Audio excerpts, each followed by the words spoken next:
How's it going, guys? Hello. And today bringing you guys some more Call of Duty Black Ops 2 information. The information today I'm providing you is the new Black Ops 2 map pack called Apocalypse. That's kind of a weird intro, I know, I do like weird intros, so yeah. But yes, you may be asking why I'm uploading, this video 4 days later than, the release date of this. Well, the reason being is last week I worked overnight, I did loads of overnight shifts, and obviously went to sleep, and my sleep pattern was all over the place. So unfortunately, I wasn't able to make any videos during the week, and obviously this news broke out a few days ago, and I wanted to make a video, but I was too tired, so I thought, yeah. But I might do a video on my overnight shifts because you guys like stories. But yeah. Okay, so let's get back into the video. So okay, so they're bringing out a new map pack called Apocalypse. It will come first on Xbox Live on August 27th, so 3 weeks to tomorrow, so it's pretty cool. So you're getting 4 new maps, again, like they've done previously, and 1 new zombies map. So what they've also done is they've taken 2 new maps from previous Treyarch games, and they've remade them, which is pretty cool. And they've also introduced 2 new multiplayer maps, which is pretty good as well. So the 2 new maps which they've brought into the game is Pod and Frost. So Pod is it's quite a nice map. It's quite different. What they've done is they've got these buildings which look like pods. So I think they're like hexagon shapes, and they're quite close to each other. And I believe you can either dolphin dive into each one of them, or you can literally just jump in across. And what they've said in the trailer, and like what it seems to be by the images, is that you'll be able to walk around and try and get to the objective, and like it's probably good for capture the flag, or trying to like flip a spawn or something. But it looks very good. The map also has quite a lot of close combat action and quite far distance combat action, because I know a lot of people are like, whenever they play a new map, they like to use their snipers and they like to have a long range, or some people like say, hey, I'm a shotgun person, but the range is like, very bad, so I need like a nice close quarters. So Pod seems to be like a map where it's very even, which is pretty good. So yeah, let me know in the comments down below if you're interested for Pod, and yeah.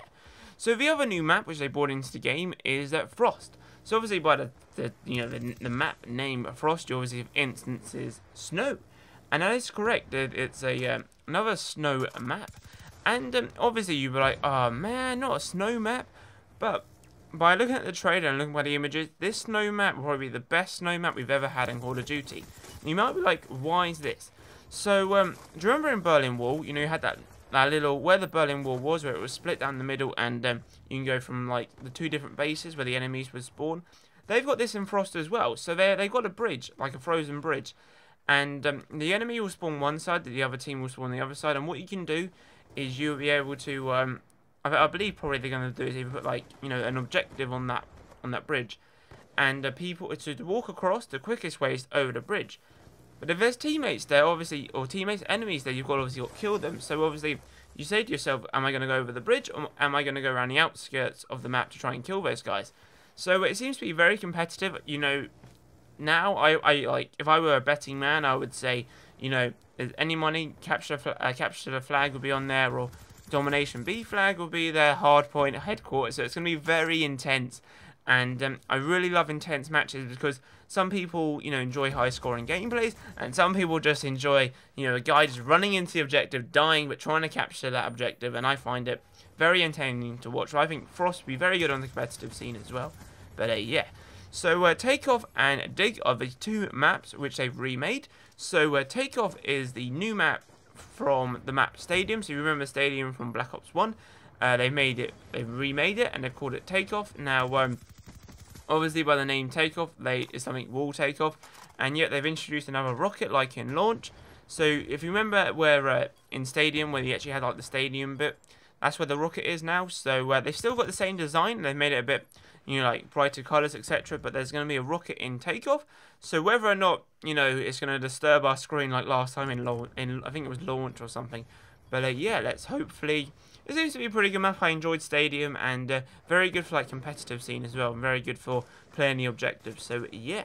Now Dig looks to be probably one of my favourite maps. And now you might be like, why is this? So if you remember from World at War, Courtyard was probably one of the best maps in the game, and they're bringing in Courtyard back into Black Ops 2. It's called Dig. Now, Courtyard was one of my favourite maps because like, you had little, like, you know, head glitching spots. You know, you had all these little small rooms, and you could either, you know, like these brick walls, whatever, you can like jump over them, but there was literally loads of protection, and you could jump up onto like bits where obviously people could see you, but like you could like crawl across. There was loads of places where it was really open, and it was one of the maps where it's very good to spawn kill, very good for some machine guns, shotguns, etc. And a lot of people would snipe at the back of the map because obviously you could easily snipe. But yeah, so they've remade it and they've called it Dig, and honestly, it looks incredible. Dig will probably be one of the best maps in the game. I honestly think it'd be amazing, and probably the best DLC map we've probably had, because maybe because I enjoy Courtyard and I enjoyed World at War. But let me know in the comments down below if any of these 4 maps dig. I see what you did there, Matt. But yeah, so see if any of these maps actually you enjoy, and let me know in the comments down below. That'd be pretty awesome. So yeah, so finally the new zombies map. So obviously this is the final DLC for Black Ops 2. Now in the interview, what they said was they were like, okay, we're making a DLC which will stun the audience. We've learned from what the community want, and we're trying to make the best map pack we can make. So the new zombie map called Origins is seems to be quite incredible. So in all zombies maps, they've changed it. So like they've always changed like what you do. So in the previous zombies map, there was you had Leroy, you know, the guy who would break down stuff, give him booze and candy and blah blah blah. But now in this one, what they've done is they've introduced a 1,000-foot robot. Now we don't really know what this robot does, but this robot seems to maybe follow you, try and kill you, and you might have to just either try and kill him, or you might just have to like hide. And if you remember, like from Terminator, if you want like a massive Terminator, and if you ever played the game Terminator Salvation, it's probably one of my favorite games. You had one of those guys and you had to shoot him and he would run away, and yeah. So the 1,000-foot robot, it's based in World War I. There's many weather changes, so it rains a lot, sometimes it's dry, it depends wherever you are. It seems to be quite a very like dark but very nice map indeed. You've got loads of bunkers because obviously it's World War I. You know, they have a nice theme. It looks incredible, and I honestly think this zombies map will be pretty hard to beat. I mean, Buried was a fantastic map, but Origins seemed to be a bigger map, and a lot of people like big zombies map because obviously you can do a lot more, and it's easier to like train and easier to get to higher rounds. But who knows? And also there's a truck where you can jump on, and the truck will move around the map, and you have to kill zombies, etc. And apparently there's going to be some Easter eggs on the way with the truck as well, so that seems to be pretty awesome as well. But yeah, anyway guys, thank you guys for watching. Let me know in the comments down below which map you are waiting for. Like I said, the map pack comes out on August 27th, so 3 weeks tomorrow, so that sounds pretty awesome. It's coming on Xbox Live first, and obviously a month later for PC and you know, PS3. But anyway guys, thank you guys for watching. Links will be in the description to some previous videos, my Twitter and Facebook, etc. But yeah, thank you guys for watching, and I'll see you in my next video.